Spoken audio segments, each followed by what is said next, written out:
Hey guys, and welcome to Petrol Ped. Now, over the last couple of years, there seems to have been a bit of a trend with manufacturers bringing back iconic car names of their past. Renault have done it with the R5 and the R4. Ford have done it with the Capri. And now it's Vauxhall's turn. They're bringing back the Frontera. Now, I'm not being mean here, but I think sometimes we look back on these cars with rose-tinted glasses because if I remember rightly, the Frontera wasn't a great car, really. Well, to be honest, a lot of the cars back then weren't great. So I'm really hoping that what they've done with the new Frontera is a vast improvement on the original.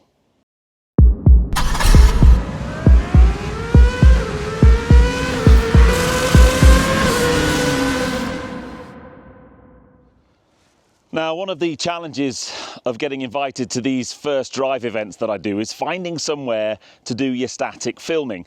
And I've driven around for about 20 minutes, and this is as best as I could find. And there is a busy road that way, so if there are any cars go past, I apologise. But let's just go back to the original Frontera. It was very much aimed at the kind of 4x4 market when that was coming out. This, not so much. It is a C-segment SUV, and it can seat up to 7 people depending on the spec and the configuration. But I want to start with a little bit of good news. The good news is there's an electric version, of course. In fact, Vauxhall now have an electric version for every single car and van in their range. But there's also a hybrid. So you can still get suck, squeeze, bang, blow under the bonnet if that is your bag. And hopefully in this video I'm going to get to drive both versions. But let's start off with hybrid. The other good news is price-wise. Firstly, the hybrid and the electric versions are on parity with each other. They're very, very similar price, within a few £100 of each other.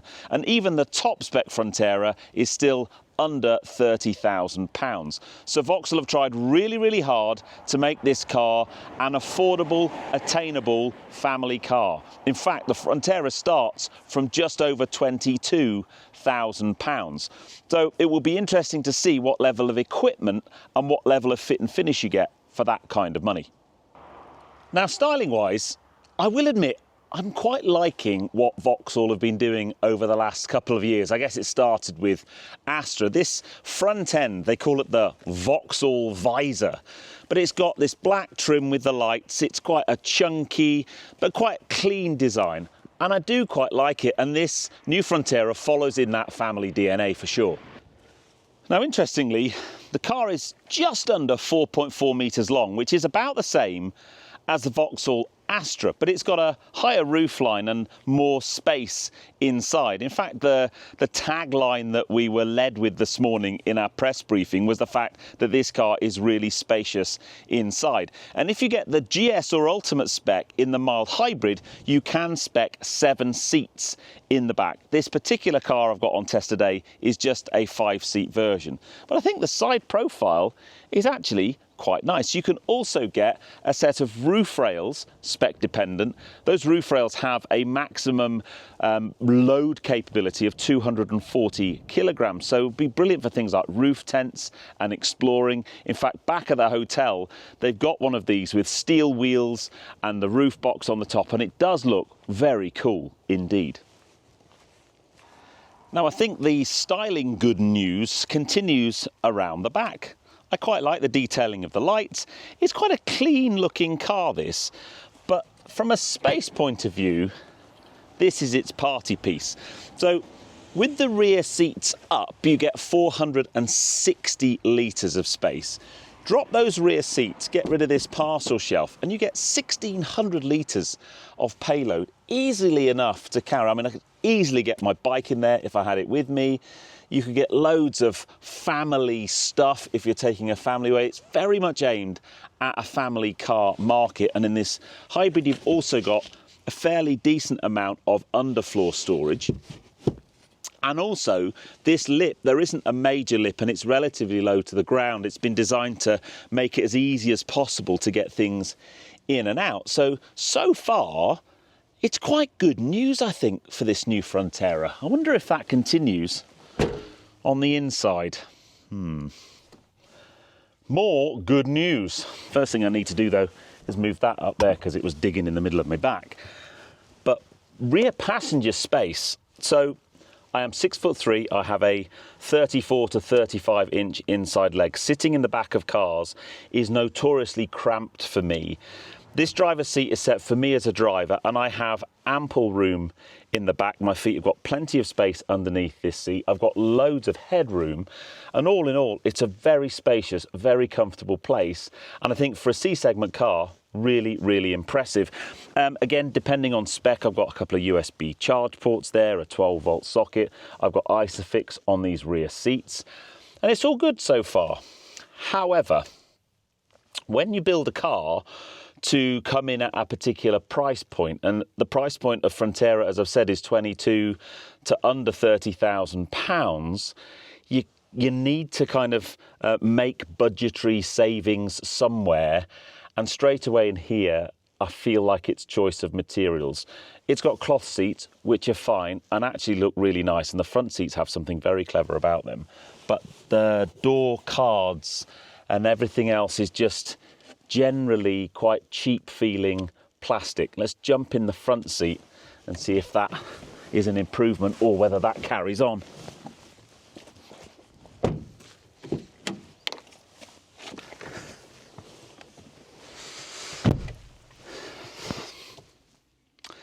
Yeah, it carries on.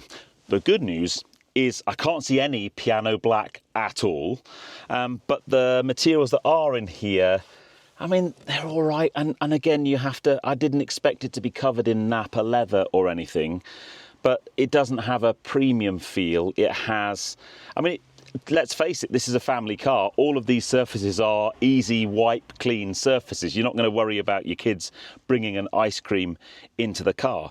But there are some really nice, clever touches. Around here, there's like a little or elastic strap. And what's that for? And that is basically to, you can put your phone in there to hold your phone. There's a wireless charge mat just there for the main driver's phone. The car comes with Apple CarPlay and Android Auto, both wireless. There's two 10-inch displays, one for the main instrument binnacle and one for the infotainment system. Really nice feature. Down here on the right-hand side, there are physical buttons to disable your main ADAS system. So a push and hold of one button will turn off speed bong and another button will turn off lane departure assistance. I like that very much. And your main HVAC controls are, again, physical buttons. I like that very much. The seat's really interesting. I've mentioned already it's a cloth seat, which I quite like, but it's got this kind of patented shape. It's almost like you're sitting on two panels and then there's a dip right underneath where your bum is. And apparently that's to relieve pressure on your bum on a long journey, so it's a more comfortable seat for long journeys. And I've not been in it long enough to really be able to tell you whether that's effective or not, but it is really comfortable. It just looks a bit weird when you're getting in it, but I do generally like the design of the seats and the colorways. So all in all, I think the cabin is functional. It's got all the things I'd want in it. Just don't expect it to have a premium feel, because it doesn't. However, that's how we get into the price point that we do. The last couple of things, there is apparently 23 litres of stowage space up front here, with door bins and so on. There's a little thing down there, so there's plenty of stuff, or plenty of places to put stuff. Now, from a trim point of view, there are 3 trim specs for the hybrid and the electric Frontera. There's Design, GS and Ultimate, and I reckon just about beat that big horrible black rain cloud in the distance and got all my static filming done. Bonus. Look, chucking it down. Now, luckily, static filming done. Bad news is won't be able to put any GoPros on the outside of the car, but never mind. First things first, I forgot what these are. Remember these already? Look, this for our younger viewers, this is called a key, and in the steering column there's a little slot, and you put it in there and then you twist the key. You have to put it in the right way round, and it starts the car. Unbelievable. So then first thing you have to do is push and hold the speed bong button, so that'll turn speed bong off,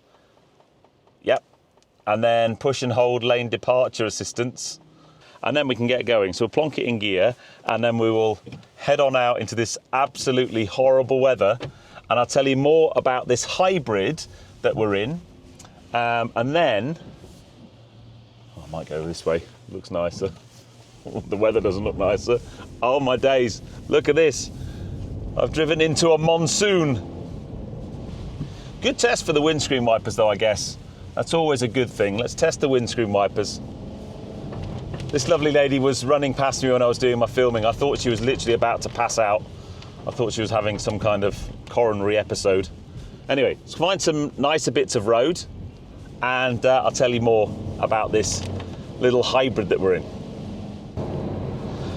So what have we got up front? Well, it's a little 1.2 litre 3-pot turbocharged petrol, and then that's coupled to a 28 horsepower electric motor, and the result is surprisingly sprightly. Now, it's not going to set any 0 to 60 records. It does 0 to 60 in 9 seconds but obviously that's not what this car is all about. But honestly, in these wet conditions, and it's pretty grotty, there's a lot of mud on the roads, you can unslip the front wheels quite easily, especially pulling out of junctions and things. It's really quite perky. And it's just nice to have the option of a hybrid. Now, gearbox is interesting, so it doesn't sound too bad either. The cool thing about 3-cylinder engines is they've always got quite a nice engine tone to them, but it's a 6-speed twin clutch gearbox on it, so it's not like a torque converter or an ECT. It's got a twin clutch gearbox. My only issue with that is there's no way in this GS model to manually swap the cogs. There's no flappy paddles on the back of the steering wheel, there's no kind of gear stick, so you just have to let the car do its own thing. But to be honest, it does it quite nicely. And then driving position and visibility is really quite good. The rear windows kind of go upwards to the rear, and it's quite a kind of iconic shape. Apparently it's trying to hark the external styling back to the original Frontera, which I'm not sure I'd have done if I was a Vauxhall designer, if I'm honest. I'd have probably had as big a gap between the styling of the original Frontera and this one as possible. And I think in the whole, to be fair, they've done that. But yeah, no, the overall visibility is great, and the feel of this little 3-pot is very surprising. I didn't expect it to feel so good, to be honest. One of my worries when you've got a car that's kind of aimed at a low price point and the choice of materials and so on is on the kind of bottom end of the quality scale, is you think it would feel tinny and plasticky and not that robust. And I don't get that feeling, actually. There's not too many squeaks and rattles and cracks and creaks in here. It all feels pretty solid, to be fair. And if we just come out of here, foot flat to the floor, it's very competent on throttle. And when you're at kind of cruising speeds coming down this dual carriageway, it feels solid. You go past big trucks and stuff, it's a nice big car. It's got a kind of nice raised ride height. It feels really mature and really safe. And I guess for a family car, that's what you want, really. Now, while we're trying to find some nice roads, just thought it was worthwhile talking about the car I'm testing, this car I'm sat in. On the road price of this car, £29,500, and that includes, I think, 650 quid for the Effect Blue, which is the exterior body colour. So 29,500 quid. Now that is a mid-spec car, I think, but even so, still under £30,000. And I don't think there are many cars aimed at the kind of family market that can seat 5 people in this much space with this much practicality that are sub 30,000 quid. I just want to have a little bit of a chat about affordability of cars. I think we all know over the last 10 to 15 years, car prices have gone up a huge amount. In fact, I think from 2010 to 2025, car prices went up by something like 71%, and clearly wages haven't done that in line, unfortunately. So anything I can see for manufacturers to make their cars more affordable and more attractive is a good thing, right? So first up, you start by the price point, and I think 22 to 30,000 pound range for a car of this size and its target market, that family market, I think is really good money. They've got a 0% finance offer through Vauxhall Finance for 4 years, I think. There's not many people out there doing that at the moment. And if you buy the electric version, you've also got the £1,500 government car grant if you're in the UK. We'll talk more about the other benefits of having the EV when we drive the EV in a moment. But I've got to say, so far, the little hybrid, I'm really impressed. One of the things I'm not going to be able to really do today because of the time I've got with the car, especially trying to get access to both cars, is give you my own personal view on things like the fuel efficiency of this car.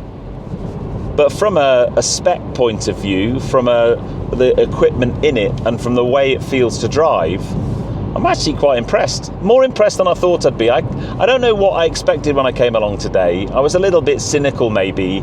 The old kind of, cynic in me was like, Frontera, really? And I quite like what they've done. I think if you look at Astra, Corsa, Mocha, the range of Vauxhall vehicles at the moment, they do have quite a quirky look to them. But yes, so the little hybrid, good car. I like it a lot. Now, let's head back and see if we can jump in the electric Frontera and just give that a bit of a compare and contrast. Right, cars swapped. This is now a Canyon Orange all-electric Frontera, but it's got a key again. When was the last time you drove an EV that started on the turn of a key? It's really weird because your brain is expecting you to turn the key and an engine to fire, and clearly it doesn't do that because it doesn't have one. So let's go out for a drive. Now, I'm not going to do a walk around the outside or the inside because this is exactly the same as the car we've just been in. The only difference being this is an ultimate spec and the car that we've just got out of was the middle spec GS. So this is a slightly higher specification, but interestingly, this car's actually cheaper. So it's the spec up, but this is £26,500, not £29,500.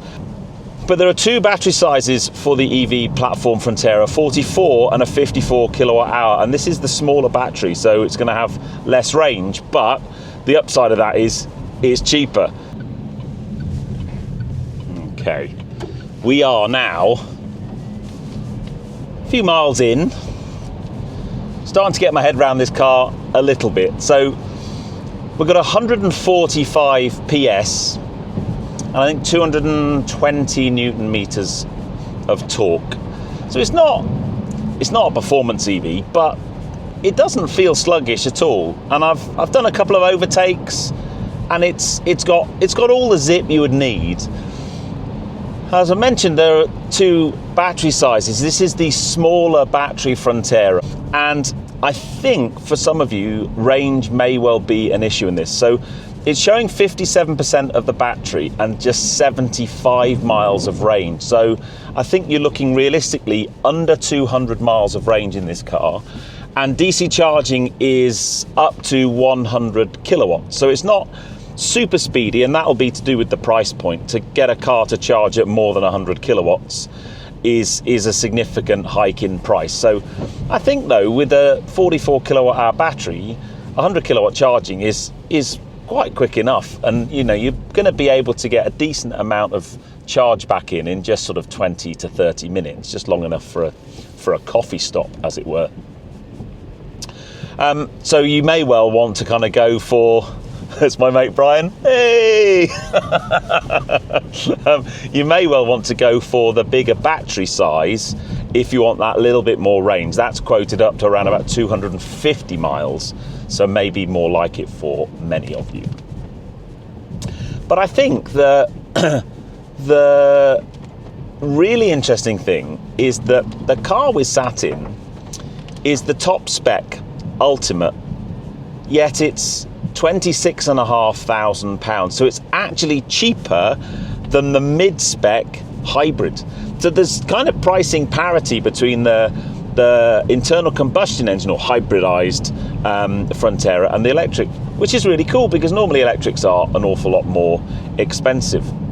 I like what Vauxhall are doing from not just thinking about what the price point of the car is going to be, but they've got a couple of really interesting strategies around helping their customers go into the journey of all electrification. So they've got an electric all-in program where when you buy a car, you can get some help putting a charger in at home. And if you go to a particular tariff with a particular, I think it's Octopus Energy, you get 10,000 miles of free charging. You get 8 years of electric vehicle breakdown cover. So if you run out of charge out and about, they'll recover you to a decent charge point so you can get some charge back into the car. And they're also working with local councils and authorities to try and increase the amount of on-street electric charging, because it's still the case something like 30 to 40% of homes in the UK don't have their own off-street parking. If you've got your own driveway and you can have your own charger at home, owning an EV is a completely different proposition to if you can't, if you live in an apartment building or a flat or a complex where you're going to have to park on the street. Owning an EV just becomes more and more complicated. So I quite like that. They're kind of thinking about the whole ownership proposition. It's not just a case of trying to sell cars, it's trying to help their customers understand the reality of living with an EV and help them financially get into an EV with things like their 0% finance and all that kind of stuff. And I think that's good. I still think it's going to be a challenge for lots of people. I still think going forward, the move towards all EV, especially the numbers in the ZEV mandate, are still a big challenge for manufacturers, but it's interesting to see how Vauxhall are going about it. I've got to say, the weather today is really grotty. Now, on throttle, in the Hybrid, you could lose traction at the front end. It was quite grippy and felt quite sporty, and this EV doesn't feel sporty at all. It almost drives like some plug-in hybrids when they're in EV only mode. That's probably the best description of it for me. It doesn't give you that kind of sprightly, kind of sporty feel and response. Right, foot flat to the floor, come on.